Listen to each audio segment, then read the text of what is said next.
Hello student, welcome to Vikas mathematics editorial. Student, आज मैं इस वीडियो में एक महत्वपूर्ण ही बहुत ही इम्पोर्टेंट जो होता है एलसीएम एचसीएफ अभाज्य गुणनखंड विधि से बताने जा रहा हूं। ये आपको मैट्रिक बोर्ड एग्जाम में आपको 3 से 4 मार्क्स दिला सकता है। हर साल आप लोग प्रीवियस क्वेश्चन उठा के देख लें, आपको वस्तुनिष्ठ ऑब्जेक्टिव या सब्जेक्टिव कुल मिला के 3 से 4 मार्क्स का आपको पूछा जाता है। ठीक है कि अभाज्य गुणनखंड विधि से एलसीएम एचसीएफ निकालें। वस्तुनिष्ठ प्रश्न तो 100% आपको इससे मिलता है। ठीक है, सब्जेक्टिव प्रश्न भी कभी कभी आ जाते हैं, तो आप लोग ध्यान से सीखिएगा।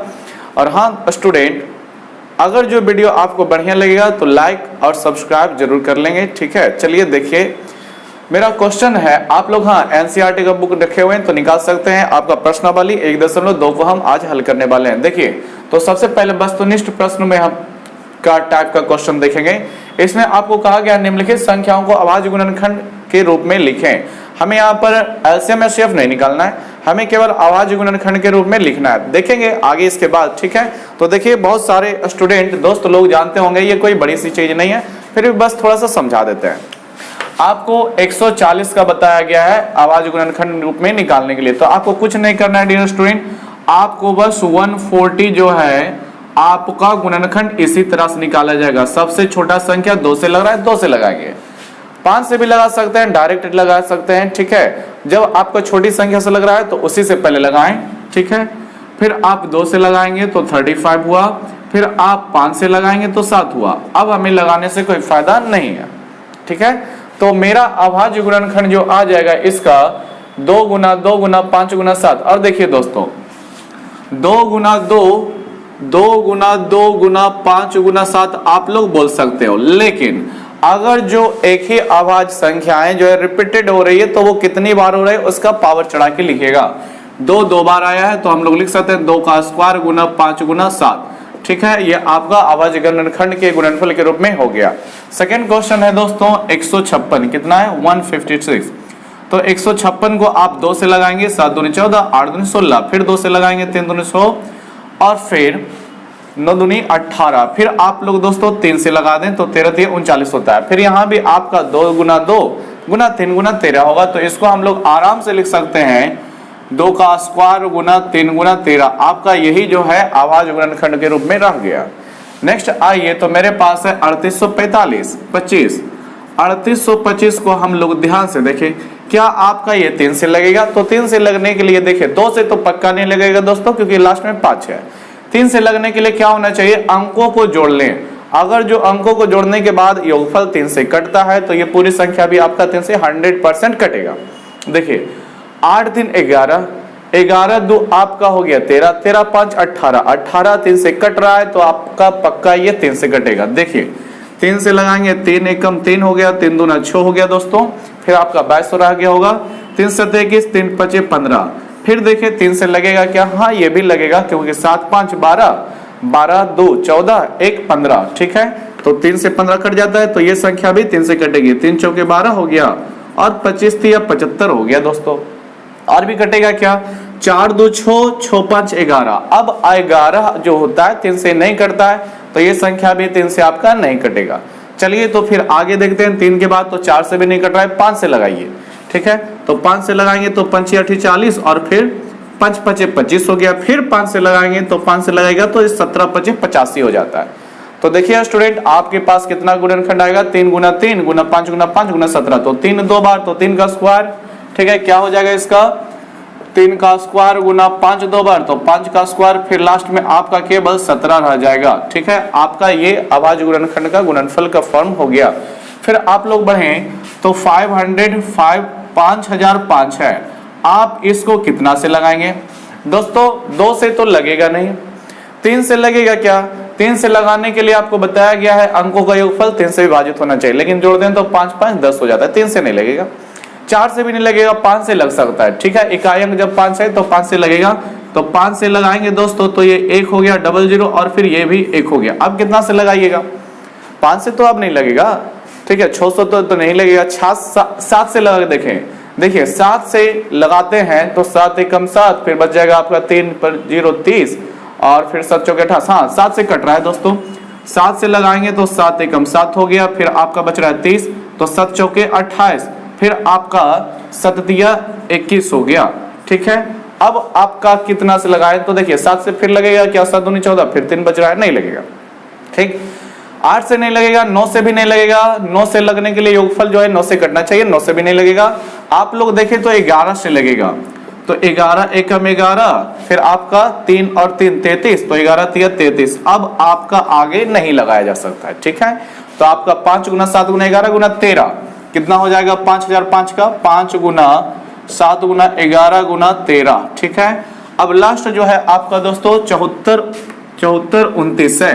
ध्यान से देखिए 74 29 का अभाज्य गुणनखंड कितना से लगाएंगे, चलिए चेक करते हैं। क्या ये 3 से लगेगा, 2 से तो पक्का नहीं लगेगा, 3 से लगेगा, तो 3 से लगने के लिए योगफल देख ले। 3 ये तो आपका 9 हो ही गया, 9 2 11 हो गया, 11 4 15, 15 7 22 नहीं लगेगा। ठीक है, योगफल 22 से नहीं कटता, 22 जो है 3 से नहीं कटता, तो ये भी 3 से नहीं कटेगा। 3 के बाद 4 से नहीं लगेगा, 5 से भी नहीं लगेगा, 5 लगने के लिए अंतिम में 0 होना चाहिए था, फिर 5 होना चाहिए। ठीक है, नहीं कटेगा। 6 से कटेगा क्या, 6 से तो सम संख्या होता तब 6 से कटता। 7 से कटेगा क्या, 7 से थोड़ा चेक कर लेते हैं। ठीक है, चलिए 7 एकम 7, 7 छके 42, लेकिन ये 9 क्या कीजिएगा, 7 से भी नहीं लगेगा। ठीक है, फिर आगे बढ़े। 8 से नहीं लगेगा, 8 से लगने के लिए इकाई अंक, 9 से भी नहीं लगेगा दोस्तों। ठीक है, फिर 10 11 से लग सकता है क्या, 11 से लगने के लिए देखिए 9 4 13, 7 2 9, ये भी 11 से भी नहीं लगेगा। तो अब लगेगा कितना, 12 से नहीं लगेगा। 13 से देख लीजिए दोस्तों, 13 5 65 हो गया, फिर 9 92, 13 7 91, और फिर 19 बच रहा है। फिर से देख लें, 13 5 आपका 65 हो रहा है। ठीक है, 65, और आपका यहाँ पर 9 बच गया, फिर यहाँ पर 2 92 हो गया। ठीक है, 13 7 91, और फिर यहाँ पर आपका 19 नहीं बच लग रहा है। 13 से नहीं तो 16 से नहीं, 17 से, हाँ 17 से देख लीजिए दोस्तों, तो 17 चौके 68 लगाइएगा, फिर इधर आपका 6 बच जाएगा। ठीक है, फिर 6 2 12 हो गया, तो 17 से लगा रहे हैं तो 17 तिया 51। ठीक है, और 51, हाँ 17 से कट रहा है दोस्तों, बड़ी जाके आगे मिला है, बहुत जागने के बाद मिला है, 17 से आपका कट रहा है। ठीक है, 17 चौके 68 हो गया मेरा, बच गया मेरे पास 68 और 6, यहाँ पर हो जाएगा 74, तो 6 2 62 हो गया, तो 17 तिया 51, फिर मेरे पास बस बच गया होगा 11, 11 पर 9 लगाएगा तो 119, तो 70 7 19 से होता है, आप लोग जानते होंगे। ठीक है, 17 7 19 से, फिर 17 से लगेगा क्या, नहीं लगेगा। देख लेते हैं, 17 दूनी 34, और फिर बच जाएगा ये आपका 9 और 7 97, नहीं कटेगा। 18 से नहीं कटेगा, 19 से देख लीजिए, 19 दूनी 38 हो गया, 19 तिया 57 कट रहा है दोस्तों। 19 से लगाएंगे तो 19 दूनी 38 और 19 तिया 57 हो जाता है। 19 दूना 38, 19 तिया 57। अब आपके पास नहीं लगेगा, तैसे लगाइएगा, कोई फायदा नहीं है, तैसे आपका लगा सकते हैं, तो आपका एक ही रह जाएगा। ठीक है, तो देखिए अब आपके पास कितना हो गया, 17 गुना 19 गुना 23 गुना। ठीक है, एक को तो लिखते नहीं है दोस्तों, तो आपका इतना गुणनफल हो गया। ठीक है, तो एनसीईआरटी का प्रश्न है, प्रश्नावली 1.2, उसके पहले क्वेश्चंस ये दिए गए हैं। ठीक है, आप लोग देख लें। चलिए स्क्रीनशॉट ले लीजिएगा, हम लोग नेक्स्ट क्वेश्चन पे चलते हैं।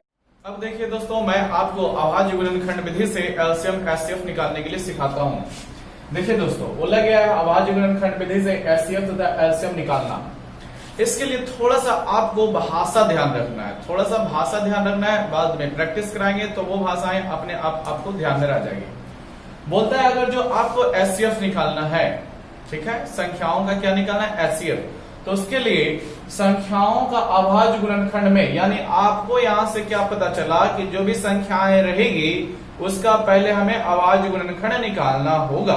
ठीक है, फिर आगे आइए, तो संख्याओं के अभाज्य गुणनखंड में उभयनिष्ठ संख्याओं का, उभयनिष्ठ संख्याओं का मतलब अगर जो दो संख्याएं दे दी जाएगी उसमें एचसीएफ निकालिए, तो वो उभयनिष्ठ मतलब दोनों में होनी चाहिए। ठीक है, दोनों संख्याओं में जो घात रहेगा, जो संख्या आएगा उसको उभयनिष्ठ कहेंगे। ठीक है, फिर आगे देखिएगा, उदाहरण में आपको बताएंगे उभयनिष्ठ संख्याओं की। यहाँ पर मेन इंपॉर्टेंट जो है ये आपका ये है न्यूनतम घात। ध्यान रखिएगा दोस्तों, ये सबसे ज्यादा इंपॉर्टेंट है, न्यूनतम घात की संख्या ली जाती है। ठीक है, आप लोग बस पूरा चीज ना ध्यान रखें, तो केवल ये ध्यान रखें कि एचसीएफ अगर जो हमें निकालना है तो न्यूनतम घात को लेना पड़ेगा। किसको, न्यूनतम घात वाली संख्या को लेना पड़ेगा। आप इतना ध्यान रखें, बाकी सब चीजें छोड़ दीजिए, आपको कोई दिक्कत नहीं होगा, ठीक है।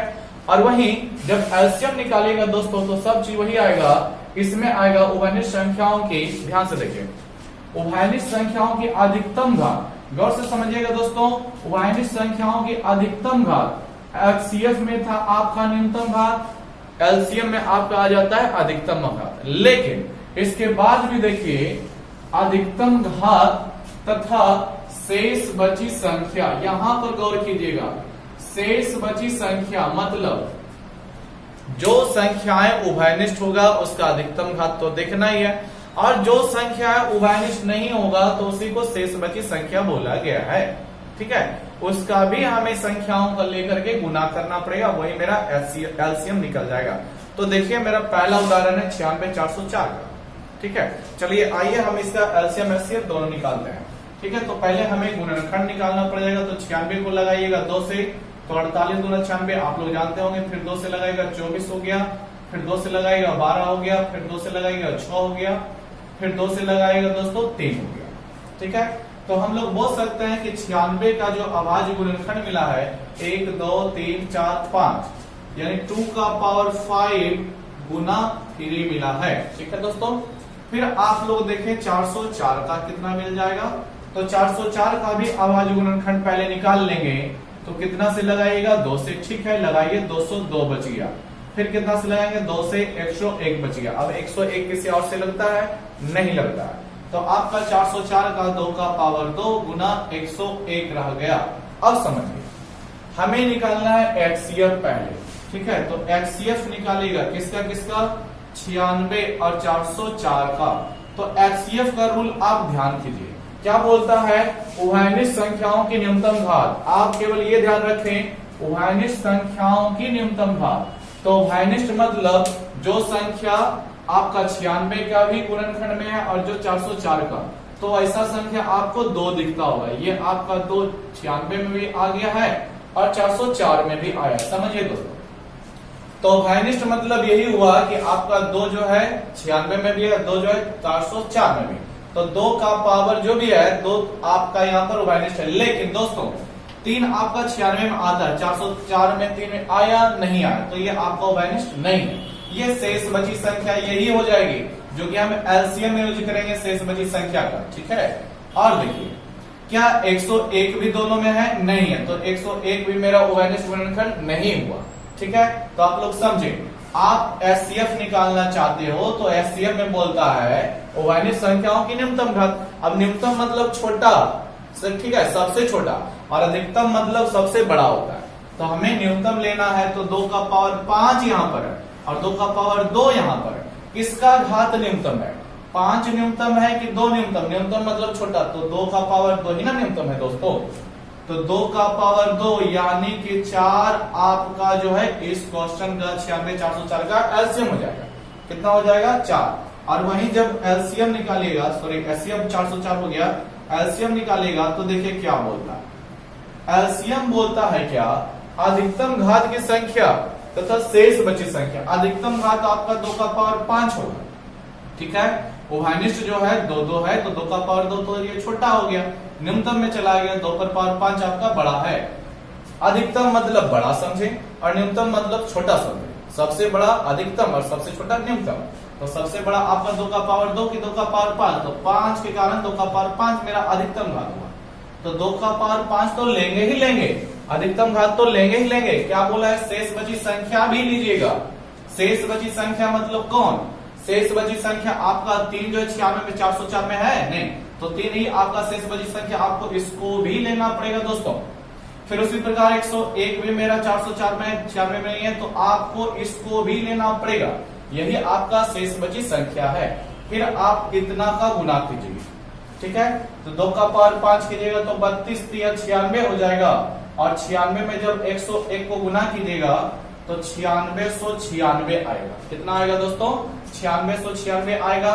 तो आपका यही हो गया 96 404 का एचसीएफ जो आया 4 आया, और एलसीएम जो आया 9696 आया है, ठीक है। आप लोग ध्यान से देख लें।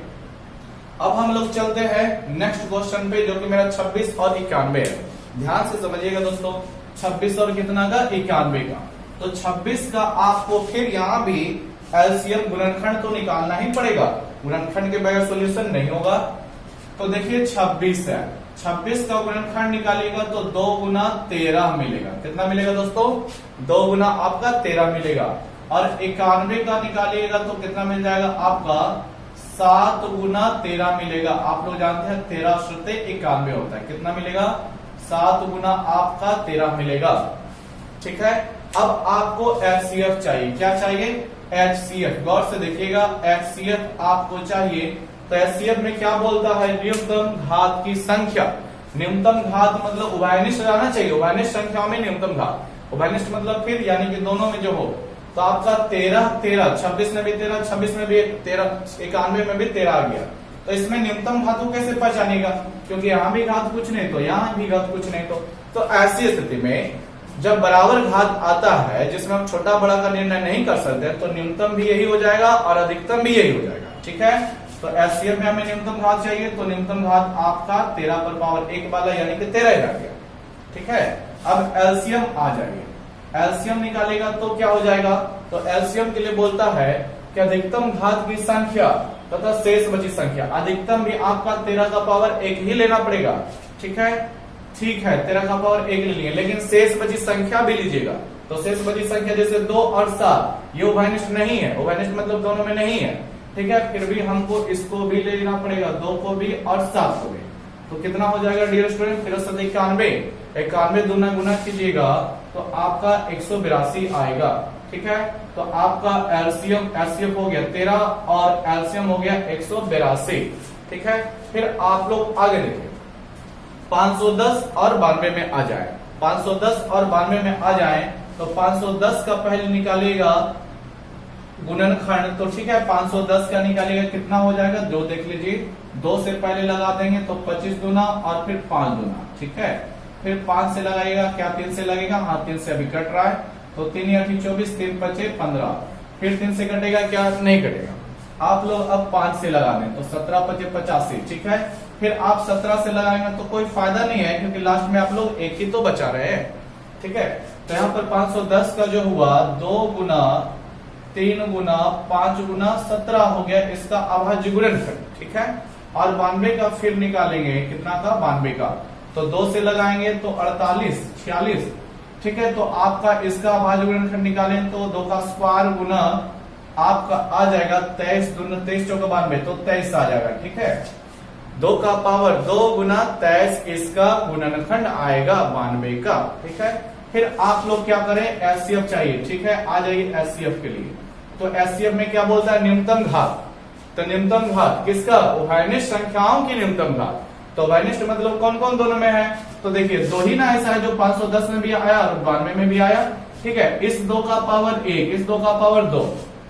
ठीक है, उभयनिष्ठ तो मेरा 2 है यानी कि दोनों में आया, लेकिन इसमें न्यूनतम घात वाला कौन है? न्यूनतम घात इसका 1 इसका 2, किसका घात न्यूनतम हुआ? तो 1 वाला ना न्यूनतम होगा। न्यूनतम मतलब सबसे छोटा, तो 1 सबसे छोटा है, 2 तो उससे बड़ा है। ठीक है, तो आपका 2 का पावर 1 ही आपका जो है, अर्थात 2 का पावर 1 यानी कि 2। शेष बची संख्या से आपको कोई मतलब नहीं होता है, किसमें? एचसीएफ जो निकालते हैं उससे हमें लेना देना नहीं है। ठीक है, एचसीएफ में आपका केवल उभयनिष्ठ संख्या होना चाहिए, उसमें भी न्यूनतम घात वाला। ठीक है, तो उभयनिष्ठ मेरा 2 का पावर 2 है, इसका घात 1 इसका घात 2, तो छोटा मेरा 1 हो गया, न्यूनतम वो ही रह गया। लेकिन एलसीएम आइएगा तो उभयनिष्ठ तो लेना ही लेना है अधिकतम घात वाला। क्या बोलता है? उभयनिष्ठ संख्याओं के अधिकतम घात तथा शेष बची संख्या भी लीजिएगा। तो अधिकतम घात कौन हो जाएगा? 2 ना हो जाएगा दोस्तों, ये तो 1 है, तो अधिकतम घात 2 है, तो 2 का पावर 2 आपका अधिकतम घात वाला उभयनिष्ठ आ गया। शेष बची संख्या जैसे 3 उसमें है, इसमें नहीं है, तो 3 भी आपको लेना पड़ेगा। फिर उसी प्रकार 5, फिर उसी प्रकार 17 और आपको फिर 23 भी लेना पड़ेगा दोस्तों, इसको आप नहीं छोड़ सकते हो। ठीक है, ये भी आपको लेना पड़ेगा। तो 23 गुना सबको गुना करके जो वैल्यू आएगा वही मेरा एचसीएम रह जाएगा। तो देखे 23 का पावर 2 का पावर 4 कीजिएगा तो आपको मिल जाएगा कितना? आपका 92 मिल जाएगा। 92 को 5 से गुना कीजिएगा तो 46 गुना 92 460 मिल जाएगा। 460 गुना 3 करेंगे, 460 गुना 3 करेंगे तो 0 6 18 और 4 12 1 13, फिर इसको 17 से गुना कीजिएगा, जीरो आपका रह जाएगा, 17 25 50 17 से 2 तो 17 7 19 से 17 8 76 17 7 19 से 17 8 56 से ना होता है दोस्तों, ठीक है, 7 8 56, बाकी हो गया आपका 5, 17 8 36 से, सॉरी 17 8 36 से, तो आपका 6 हो गया, फिर आपका 13 हो गया, ठीक है, 17 3 51 और 13 आप जोड़ेंगे तो आपका 64 हो जाएगा, बाकी छोड़ा गया, 17 कम 17 17 6 आपका 23 हो गया। तो ये दोस्तों आपका एलसीएम निकल गया, ठीक है, 510 और 92 का एलसीएम कितना निकला, तो 23,460 निकला। अब देखिए आगे का क्वेश्चन, अब आपको आगे दिख रहा होगा 326 54, 326 और 54 का हमें निकालना है, तो 326 और 54 में आ जाएंगे तो पहले तो हमें एलसीएम इसका गुणनखंड निकालना पड़ेगा, फिर 54 का भी। तो देखिए 336 का हम लोग निकालते हैं तो कितना आ जाएगा, तो 336 का एलसीएम निकालेगा तो सबसे पहले 2 से कट रहा है, 16 दूनी 32, 8 दूनी 16, फिर 2 से काटेगा 8 दूनी 16, 4 दूनी 8, फिर 2 से काटेगा 42 दूना, फिर 2 से काटेंगे 21, फिर 3 से लगा देंगे 7। अब 7 को लगाए या ना लगाए, क्योंकि 7 के बाद आपका फिर तो एक ही बचने वाला है, ठीक है, तो कितना आ गया 1 2 3 4, यानी 2 का पावर 4 आया दोस्तों, फिर आपके पास 3 आया और फिर आपके पास 7 आया है, ठीक है। अभाज्य गुणनखंड आपका इतना हो गया 336 का। 54 का निकालेंगे अभाज्य गुणनखंड दोस्तों, तो देखिए आपका हो जाता है 18 3 54, 9 6 54, तो आप 2 से पहले लगाएंगे, ठीक है, तो 27 आ गया, फिर आप 3 का पावर 3 लिखेंगे, ठीक है, क्योंकि उसके बाद 3 3 3 3 बार आएगा, ठीक है। तो इस तरह से मेरा अभाज्य गुणनखंड निकल गया। अब इसका हमें एचसीएफ एलसीएम चाहिए, तो ध्यान से देखिएगा, फिर वही बात, एलसीएफ चाहिए आपको, तो एचसीएफ का रूल कहता है कि उभयनिष्ठ संख्याओं की न्यूनतम घात की संख्याओं का गुणनफल, ठीक है, उभयनिष्ठ संख्याओं की न्यूनतम घात, तो उभयनिष्ठ संख्या आपका यहाँ पर कौन कौन है, गौर से समझिएगा, देखिए ध्यान से देखिएगा इसको, 2 336 में 2 आपका 54 में भी, ठीक, तो ये आपका उभयनिष्ठ होगा, और 3 भी आपका 336 में और 3 भी आपका 54 में भी, तो यहाँ पर 3 भी उभयनिष्ठ है, 2 भी उभयनिष्ठ 3 भी उभयनिष्ठ, ठीक है। तो यहाँ पर पहले 2 पर विचार करें तो 2 का पावर 4 और यहाँ पर कुछ नहीं, यानी कि 2 का पावर 1 हुआ। 3 पर विचार करें तो 3 का पावर यहाँ पर 1 और 3 का पावर यहाँ पर 3 हुआ। तो हमें कहता है दोस्तों कि उभयनिष्ठ संख्याओं की न्यूनतम घात हमें लेना है। कौन लेना है? उभयनिष्ठ संख्याओं की न्यूनतम घात। तो इसका 2 का पावर घात 1 है, 2 का पावर घात 4 है, तो इसमें न्यूनतम कौन हुआ? न्यूनतम मतलब छोटा घात कौन हुआ? तो 2 का पावर 1 वाला ना हुआ, ठीक है। तो आपको इसी को लेना, इसको नहीं लेना, ठीक है। 2 का पावर आप 1 लेना। फिर 3 में तो उभयनिष्ठ है, तो 3 में छोटा घात किसका रह जाएगा? न्यूनतम घात किसका रह जाएगा? 3 का पावर 3 थोड़ी छोटा होगा, 3 का पावर 1 ना छोटा होगा, ठीक है। तो आप यहाँ पर 3 का पावर 1 लोगे, ठीक है। तो आपको गुना करने पर कितना मिलेगा? तो 2 एकम 2 और फिर आपका 2 3 और 2 तिया आपका 6 रह जाएगा। तो क्या समझे कि आपका 336 और 54 का एलसीएम जो मिला 6 मिला है। अब आपकी एलसीएम की बारी, किसकी? एलसीएम का। तो एलसीएम में क्या कहता है कि उभयनिष्ठ संख्याओं के अधिकतम घात तथा शेष बची संख्या, उभयनिष्ठ संख्याओं की अधिकतम घात तथा शेष बची संख्या।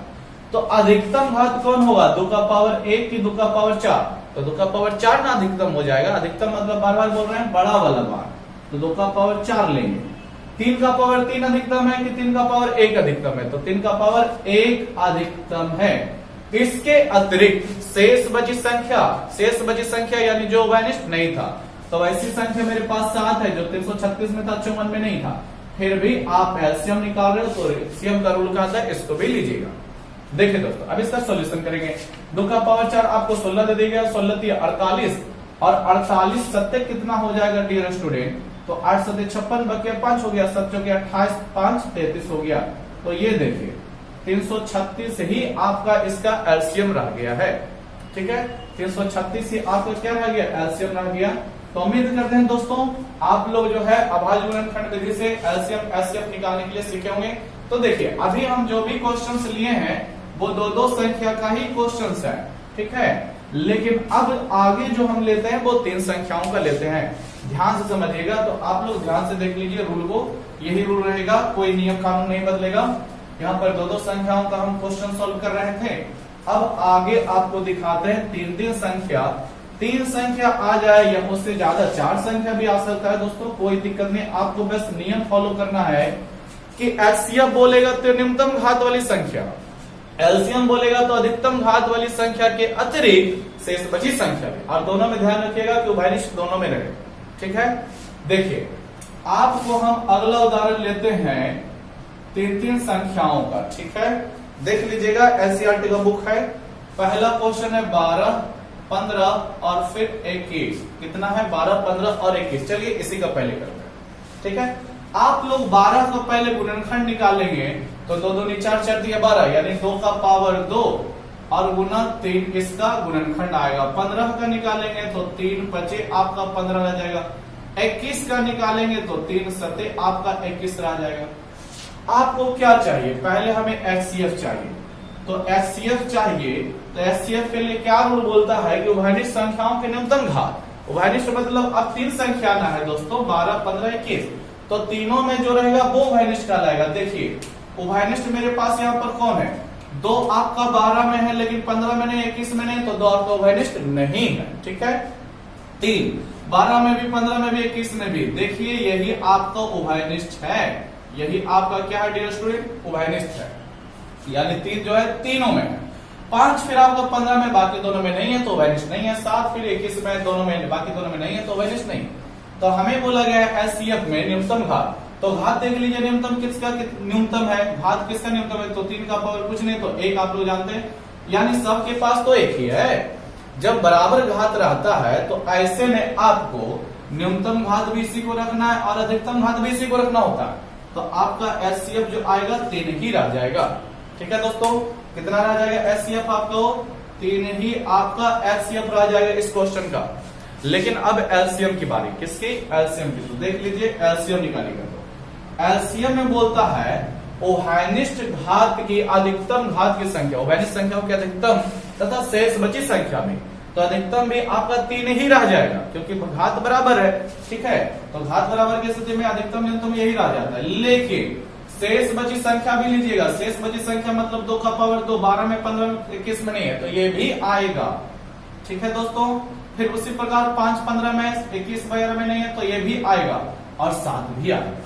ठीक है, फिर आपके पास कितना रह जाएगा? ये आपका दे देगा 12, 25, 60 और 60 सते 7 के 42, 420 दे दिया। ठीक है, तो 3 एचसीएफ हुआ, 420 आपका एलसीएम हो गया। आइए अब नेक्स्ट क्वेश्चन में। ठीक है, 3 संख्याओं का नेक्स्ट क्वेश्चन आगे देखिएगा। 17, 23, 29, 17, 23, 29 समझिएगा दोस्तों, बहुत ही बढ़िया क्वेश्चन है। 17 का आप गुणनखंड निकालेगा तो क्या निकलेगा? 17 का गुणनखंड, अभाज्य गुणनखंड कुछ नहीं दोस्तों, 17 गुना 1 रख सकते हैं। फिर 23 का निकालेगा तो 23 गुना 1 रख सकते हैं। फिर 29 का निकालेगा तो 29 गुना 1 रख सकते हैं। तो ऐसे में आपका एलसीएफ क्या होगा? एलसीएम क्या होगा? देखिए आप 17 लिखिएगा गुना 1 तो छुपा हुआ सब में रहता ही है ना दोस्तों। अब आपके पास एचसीएफ जो होगा क्या बोलता है? उभयनिष्ठ संख्याओं की न्यूनतम घात। तो उभयनिष्ठ संख्या आपका 1 ही हुआ। ठीक है, न्यूनतम घात, घात का क्या देखिएगा? घात भी तो आपका 1 का पावर 1 ही है, तो ऐसे में एचसीएफ आपका 1 ही रह जाएगा। देखिए दोस्तों एक ट्रिक समझिए, जब संख्याओं का भाज्य गुणनखंड निकालें तो वो संख्या आया और फिर 1 आया, तो ऐसी संख्या अभाज्य संख्या कहलाती है। ठीक है, जिसका गुणनखंड में केवल स्वयं हो और 1 हो, उसके अलावा और कोई नहीं हो। तो ऐसी संख्याओं का, अभाज्य संख्याओं का एचसीएफ जो होता है वो कंफर्म 1 होता है। कितना होता है? 1 ही होता है। आपको पूछ दे कि 3 और 5 का एचसीएफ कितना होगा तो आप ज्यादा दिमाग ना लगाएं। 3 भी अभाज्य संख्या, 5 भी अभाज्य संख्या। ठीक है, इसका एचसीएफ जो होगा 1 ही होगा, वो कंफर्म है। ठीक है, इसको कोई काट नहीं सकता। और वहीं एलसीएम पूछ ले कि एलसीएम क्या होगा दोस्तों, तो एलसीएम जो होता है अभाज्य संख्याओं का, जो भी संख्या अभाज्य जिसका एलसीएम निकाल रहे हैं बस उसका गुना कर दीजिए, वही आपका एलसीएम रह जाता है। ठीक है, तो ध्यान रखिए अभाज्य संख्याओं का एचसीएफ जो होता है 1 होता है और अभाज्य संख्याओं का जो एलसीएम होता है संख्या का गुणनफल ही होता है। ठीक है, तो यहां भी देखिए एचसीएफ मेरे पास 17, 23, 29 सभी अभाज्य संख्या है, तो एचसीएफ आपका 1 रह जाएगा। लेकिन एलसीएम क्या होगा? तो एलसीएम में तीनों संख्याओं का गुना कर दीजिए। ठीक है, यही आपका एलसीएम हो जाएगा।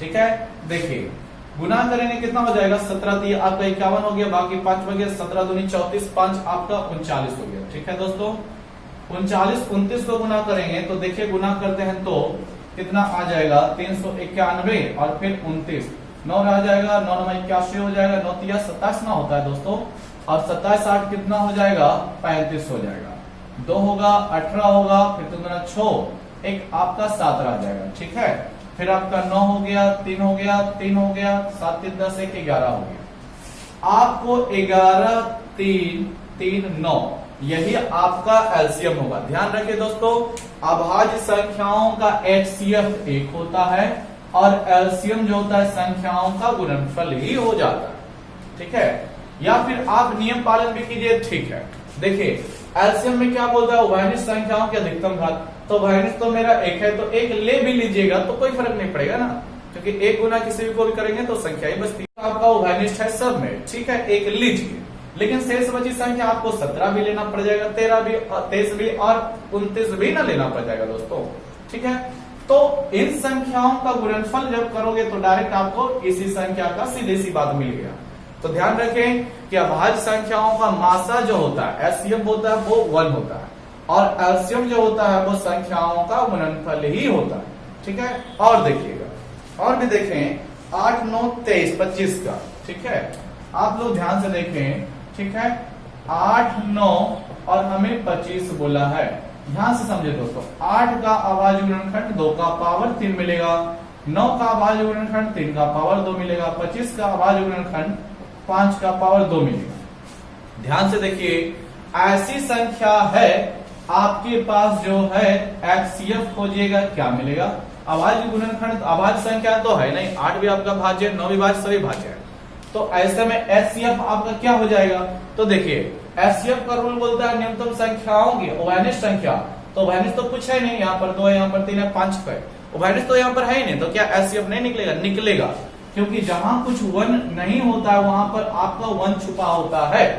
ठीक है, तो उभयनिष्ठ कुछ भी ना मिले दोस्तों, ठीक है, तो आपका 1 छुपा रहता है और वही 1 आपका एचसीएफ हो जाएगा। यहां भी वही हाल था, 17 का 17, 23 का 23, और कुछ नहीं तो 1 तो आपका छुपा हुआ है, तो एचसीएफ आपका 1 रह गया। उसी तरह से यहां भी आपका एचसीएफ 1 ही रह गया। ठीक है, अब आप लोग इसका एलसीएम देखें, तो एलसीएम का रूल कहता है कि उभयनिष्ठ संख्याओं के अधिकतम घात। ठीक है, अधिकतम घात लेंगे, किसका लेंगे, 1 जब है तो 1 ही लेंगे, और कुछ तो मेरे पास है नहीं उभयनिष्ठ में। लेकिन शेष बची संख्या, ये थोड़ा सा गौर कीजिए, शेष बची संख्या क्या रह जाएगा, 2 का पावर 3 भी रह जाएगा, 3 का पावर 2 भी, और 5 का पावर 2, ये सभी रह जाएंगे शेष बची संख्या। ठीक है, तो 2 का पावर आपका 3 गुना 3 का पावर 2 और फिर 5 का पावर 2 रह जाएगा। ठीक है, ध्यान से समझिए। अब इसको केवल गुना कर देंगे, जो आएगा वही मेरा आंसर आ जाएगा। तो 25 × 200 आपका हो जाएगा 1800। आप लोग चाहें तो इसे कर ले, कोई फर्क नहीं पड़ेगा। ठीक है, तो इस तरह से हमने 2 संख्याओं का भाज्य गुणनखंड विधि से, 3 संख्याओं का भाज्य गुणनखंड विधि से, ठीक है, एलसीएम एचसीएफ निकालना सीख लिया। ठीक है दोस्तों, आप लोग ध्यान रखिएगा, इस चीज को जो आपका निष्कर्ष निकला है यहां से देख सकते हैं। ठीक है, इसको हम बार बार रिपीट कर रहे हैं क्योंकि एग्जाम में अक्सर पूछ देता है, खास करके बॉडी का में, या दोस्त लोग जनरल कंपटीशन का आप लोग तैयारी करेंगे तो वहां भी आ जाता है। ठीक है, आपको बोल दिया जाएगा कि ए बी सी या और भी संख्याएं दे दी जाएगी। ठीक है, ये अभाज्य संख्याएं हैं, तो इसका मासा क्या होगा, तो आंख बंद करके मारेंगे दोस्तों, जब मासा है तो 1 होगा। अगर जो अभाज्य संख्या बोल दिया ए बी सी है तो ए बी सी आपका अभाज्य संख्या है, तो एचसीएफ क्या होगा, तो एचसीएफ आपका जो होगा 1 रह जाएगा। और एलसीएम पूछता ना दोस्तों, तो ए गुना बी गुना सी आपका जितना आएगा यही आपका एलसीएम रह जाएगा। ठीक है, तो रहने देते हैं दोस्तों, आज के वीडियो में इतना ही।